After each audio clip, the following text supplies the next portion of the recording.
So Ari, your background is just so interesting to me. You got to work with Stan Lee.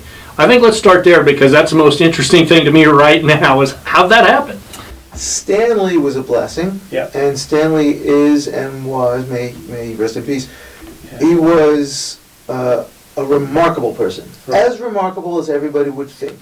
Right. That's how remarkable he was. And what I mean by saying that is I've dealt with lots of artists, lots of ownership, lots of well-to-do people, lots of creatives.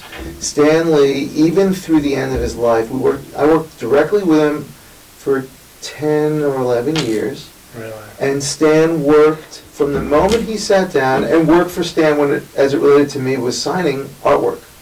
So he would sit down, and from the moment he sat down, he got to work. He didn't dilly-dally, he didn't waste time. And if he would take 5 or 10 minutes to himself, he usually did an hour to 2 hours with us. He'd always make sure that he would give it to us on the back end. Okay. So if he wanted to take a break, which we always were like, anything he wants is fine. we were like, you have to do this. Yeah. But he would say, I want to take 5 minutes.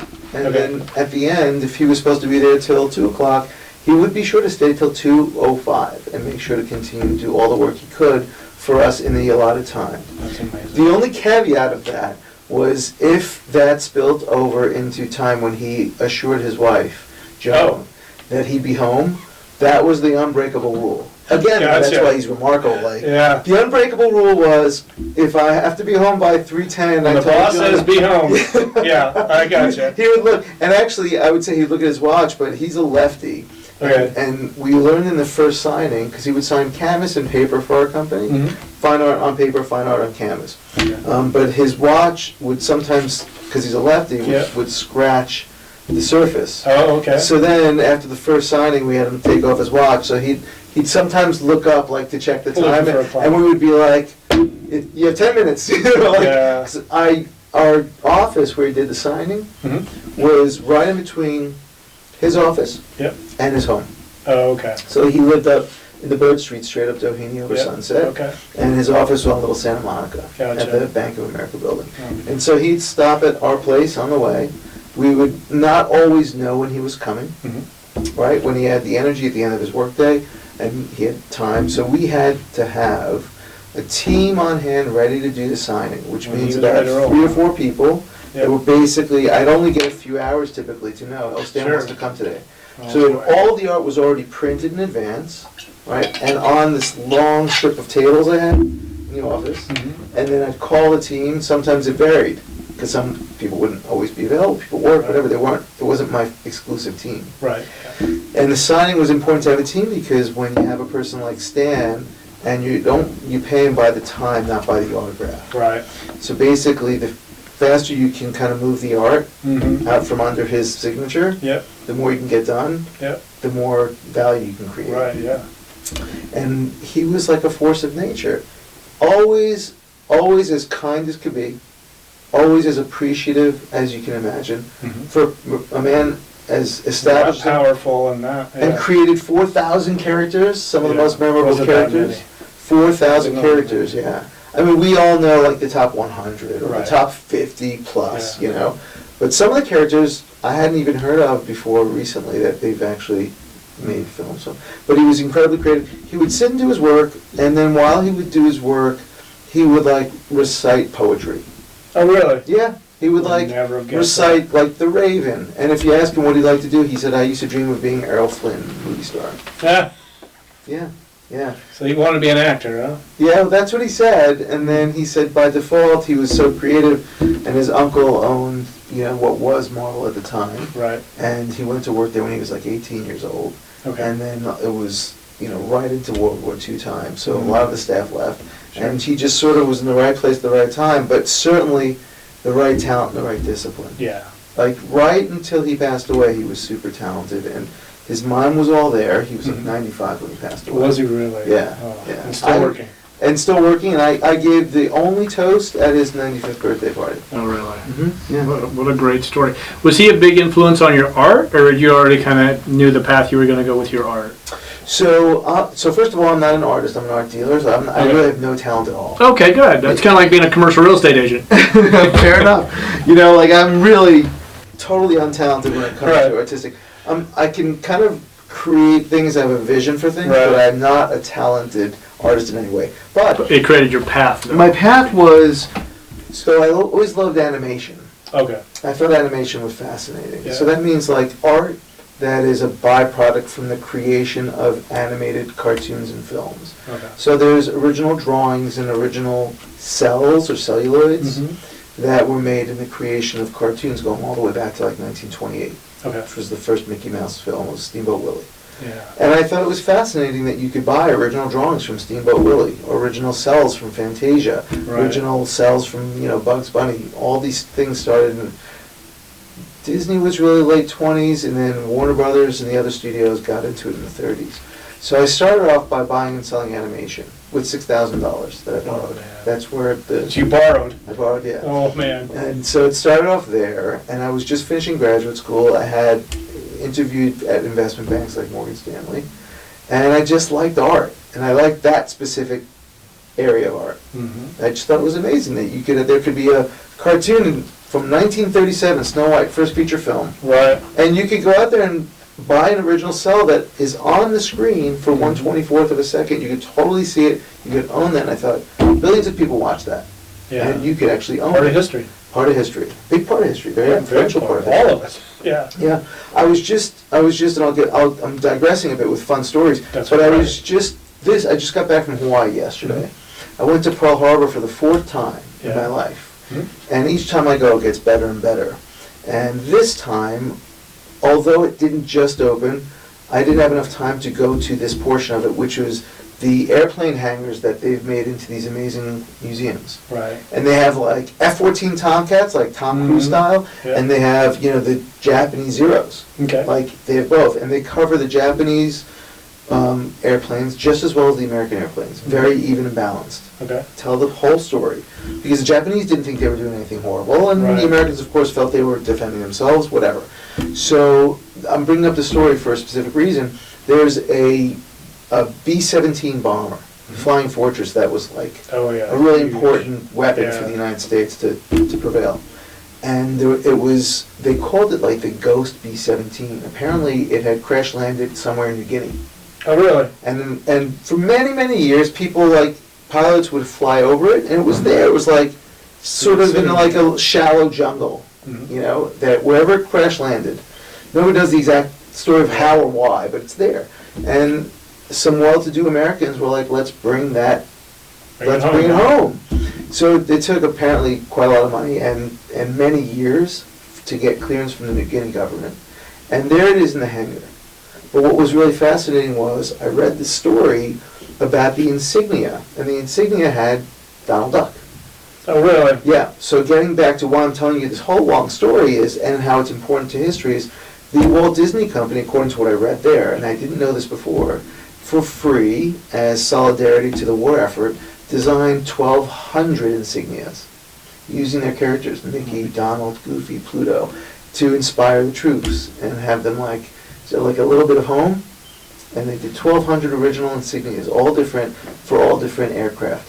That's amazing. I never heard of this. Right. Yeah. There It's it incredible. is. Like, so in my history, going back to Disney and going back to animation, there's all these different areas of impact that you wouldn't really think of, and that's a perfect one. I just learned that like 3 days ago, and I've been doing this for 30 years. Yeah. Yeah, it's amazing what we can learn if I actually take the time. When I go into a museum, I read probably half of those, unless it really catches my Yeah, I think Attention in the first. I think most people are like that. sentences. Yeah, I'm bad about it. I got to get better. But all right, so Choice Contemporary. Tell us about what's the thought behind it? What are you going to do? What are you doing with it now? What's your plan in the future?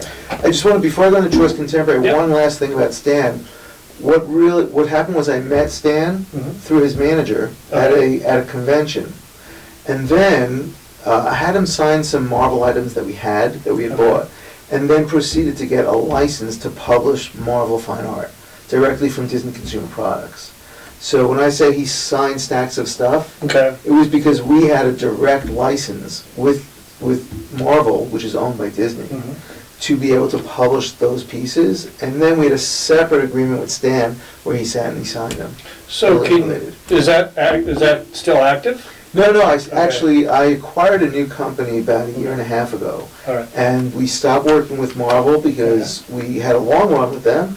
But I was able to acquire a company that had the Warner Brothers archives, which is Looney Tunes Oh, and yeah. Hanna-Barbera. Yep. And that also gave us the license for DC and all the DC art. And so we now took DC, Harry Potter, Hanna-Barbera, and Warner Brothers, Looney Oh, Tunes. okay. And so I gave up one to now focus on those four. All of them. Yeah, those four. They're just totally different and fresh look. All of our artists can now focus on doing Batman, Superman, Wonder Woman. And where they were always focused on, Spider-Man. So if I want a house full of Wonder Woman art, I just call you and we can make it happen. That's like a walk in the park. I'll keep that in mind. I gotta figure the budget. The budget might be kind of big. But now we can go back to Choice Contemporary. Yeah. I just wanted to finish that up because it was such a Stan Lee element. Oh, yeah. And we could only have done what we did with Stan Sure. if we had a license to be able to print Yeah. all that stuff. You bet. Yeah, so that was the end of the story there. Well, that's a great story. I'm glad you told it. I think it'll be very interesting to our viewers. But it's finding an art gallery. Is there 9 art galleries on the west side, I think, something like that? I don't know most of them. I know Bergamot Station, and now I know you guys. So when I got the invitation to come to your show, I was like, oh, this is great. I'm going to go up there and take it because you're just not even a mile away, and the artwork you have there is amazing right now. Thank you. Well, so I'm a bit of so I've always had a place in LA. Mhm. I've always had a home, and I was bi-coastal for many, many years because the studios were here. Right. So I always needed to be here, and I ended up needing to have an apartment because it just wasn't practical to always stay in hotels. And so I decided to open an office here when my fiance and I had a daughter, and I Okay. really took root here. Mhm. And then I've been wanting to open up a group of art galleries. Okay. And so we bought our home in Brentwood, Mhm. on Saltaire, very close by to where the gallery is. Okay.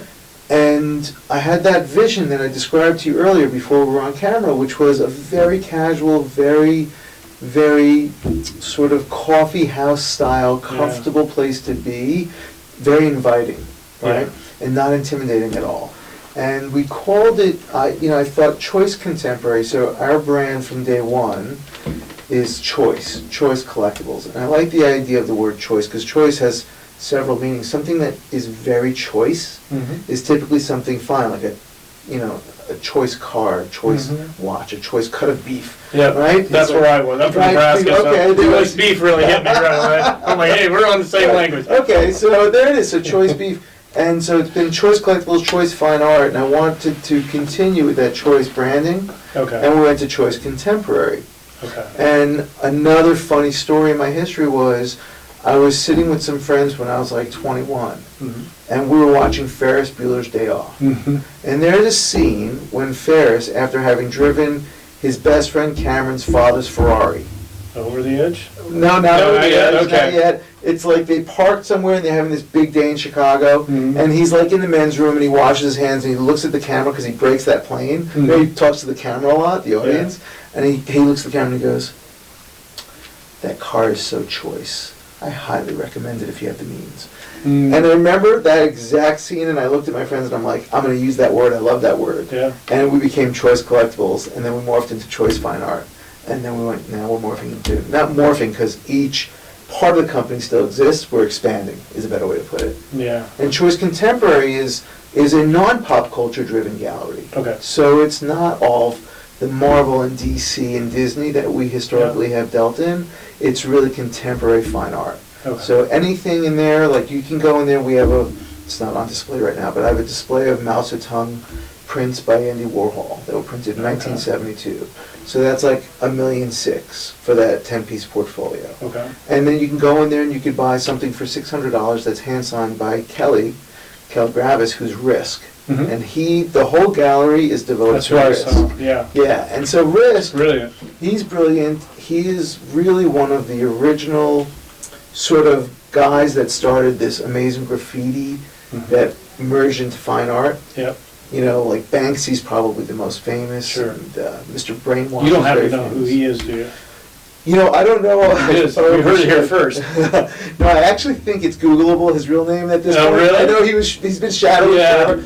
But yeah, off the top of my head, I don't know his real name. Ah, Yeah. shoot. But Banksy and Shepard Fairey, these are guys that are part of that class of graffiti artists that have really changed into mainstream artists.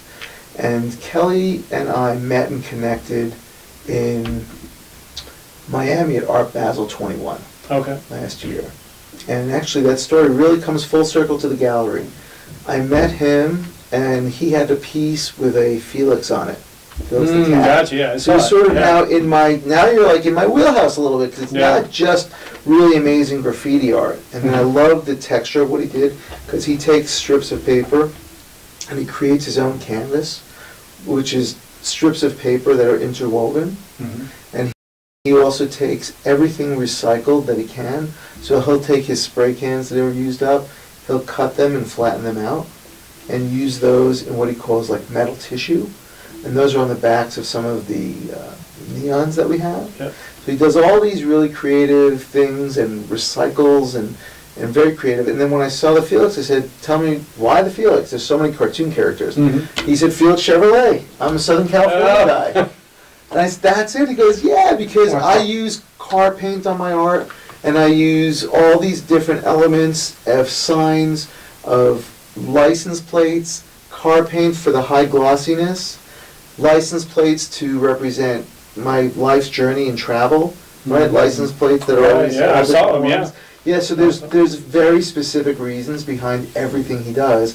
The Felix was Felix Chevrolet.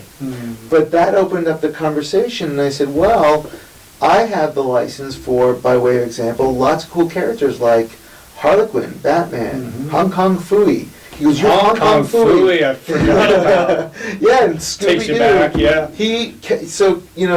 Kelly was like, his real name was Kelly. He was like, Ari, that's cool. So you're telling me that like we could get a license and do Scooby-Doo's? Like, how that? And I said, yeah, we have to be on model and so on. So then I kind of gave him some parameters.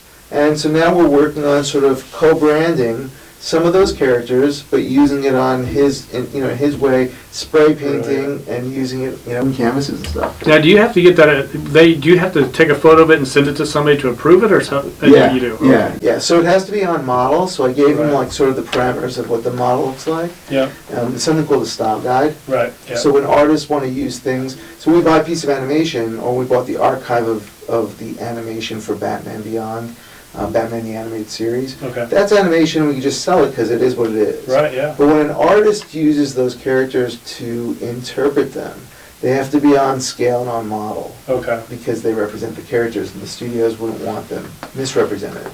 Right, or sure. not drawn like spot on. So you have everything from Warhol to this. It's amazing that you've got such a range. Yeah, we have a really big range, because I don't believe we should be pigeonholed. So for years, we published Domingo Zapata, we published other artists that are really, really great. We published 2 editions for Kelly that are at the gallery. There's the butterfly one, there's one with an original tongue on it. Those are so we're good at publishing limited editions. When I say publish, basically, we're doing a print run, and then we have them numbered, signed, and certified. Okay.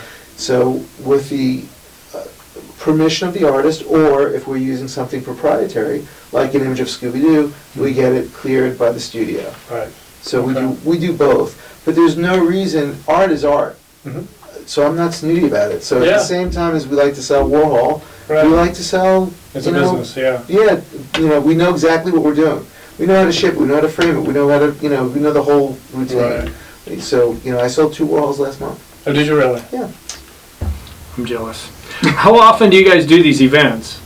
So the events at the gallery, so the gallery's brand new. Can I say the address? Yeah, you should. Okay. Yeah, at Brentwood Court. Brentwood Court, 11706 Brentwood Court. So we want everybody to come visit us. We're open every day from 10 to 6, on weekends 10 to 7. Okay. And the idea of the events is whenever we have a new artist come, so we'll probably take down the Risk show in like 2 weeks, and we'll put up a whole new show. Okay. Could be Rafi Mizuko, could be Domingo Zapata, it could be a superhero show. Because Comic-Con's coming up in July. Oh, right. And so Comic-Con's a big superhero thing, and it's in San Diego, but the interest in superhero art might be, we can do that. And since we have all those licenses and all that art, we could do a superhero show just as easily as we could do a fine art show. Okay. And so each opening is a new artist. Different, yeah. And do artists every time. Do you have an email list? Can people that are watching send an email in and get on your list? Yeah, of course. So Choice Contemporary has its own website, Okay. specifically designated to the art that is sold at that gallery. Okay, And if anybody logs into choicecontemporary.com, okay, choicecontemporary.com, no spaces, not capital sensitive, right. and it'll come up, and there's even, I think when you join the list, you have a 15% off on your first purchase. Oh, there you go. On a $1.5 million painting, that's going to help me out a lot. Or 600, or Oh, yeah, there's $600 that. We will put the link to Choice Contemporary in the bottom of this video, so make sure you check it out. Thank And as an owner of a company, and I think I told you before, is that I was pretty intimidated when I walked in because I love going to art galleries, but a lot of times I just go by myself because I like to just take my time and look at the pieces I want to look at. So I did go in on Saturday night, and I walked in. I was like, okay, here we go. And Jeff met me shortly after I walked in, and it was just such a nice experience. The guy is so well informed, and just walked me through the pieces, introduced me to the artist. And so he took that kind of, you get so nervous being there, right? It can be a little intense sometimes. Took that all away. And Eva, same thing. She knows the business, she knows the artist, so you've done a really great job doing that. And it just makes it such a great experience to go in there and be shown around. Thank you. Well, they're going to be able to watch this, but I'm certainly going to bring that back. Now they're going to hit you up for raises, aren't Yeah, yeah. they? Yeah, so. But really, that is exactly the goal. Yeah. Your experience is very, very happy for me to hear that, because Yeah. that's the goal, to make it not intimidating and enjoyable. And Yeah. it's not like, my team is not like, what do you want to buy? What do you want to buy? What do you Yeah, want to buy? no. Let me have your credit card. It's It's not about like that. Information, and if you like it, we'd love to show you more. If you want to come back another time, Yeah, just let us know what we can do for you. yeah, Because it's not supposed to be a pressure environment. Yeah. It's just supposed to be come in an enjoyable, nice experience. Yeah, it was peaceful. It was a beautiful night in Brentwood, and breeze going through the place. They had drinks and some food, and I was just headed out to dinner, so I couldn't stay too long, but I learned a lot while I was there, so I'll definitely be going back. Now, you've got the one location here. What's your future plans? Yeah, we definitely want to open up more locations. Okay. And I do want to keep it close, so I kept it extremely close with this one, because it's Mhm. just a few blocks away from our home.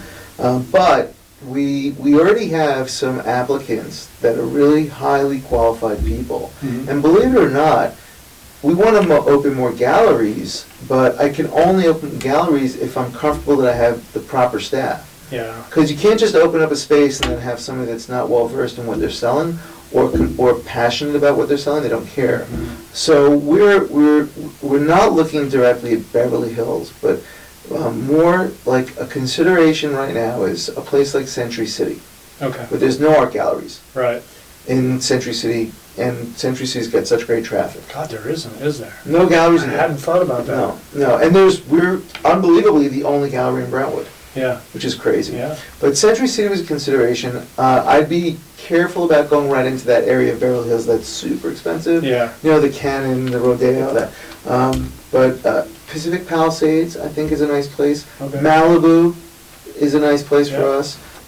So I would say when we expand, we're going to expand. Yeah, It's not going to be very far, because there's plenty of pockets of collectors yeah, in all these areas. Like Brentwood in of itself has plenty of collectors. And Malibu, I think, would be great, like the Country Mart at Malibu. yeah, Or Century City, or even Beverly Boulevard, which is, on the other side of Wilshire. Sure, you don't have to pay the big fees. Yeah, yeah, and it has It's a decent business, traffic. right? So, Have to look out. yeah, if you're bringing a quality product like you guys are, people are they'll come. Yeah, and we do you asked about the events, so we have the events when we have artists, Mhm. but I know that Ava is specifically planning to do a weekly event with like a speaker.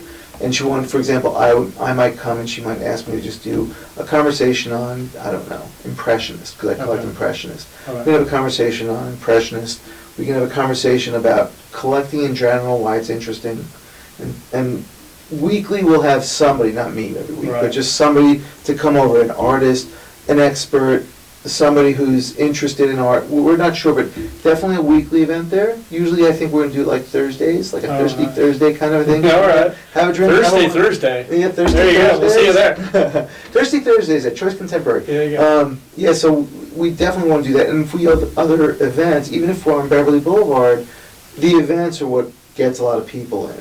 all right? And then once we meet everyone and they sign up our email, we just keep them aware of what we're doing. Gotcha. Yeah, so make sure you guys get on the email list.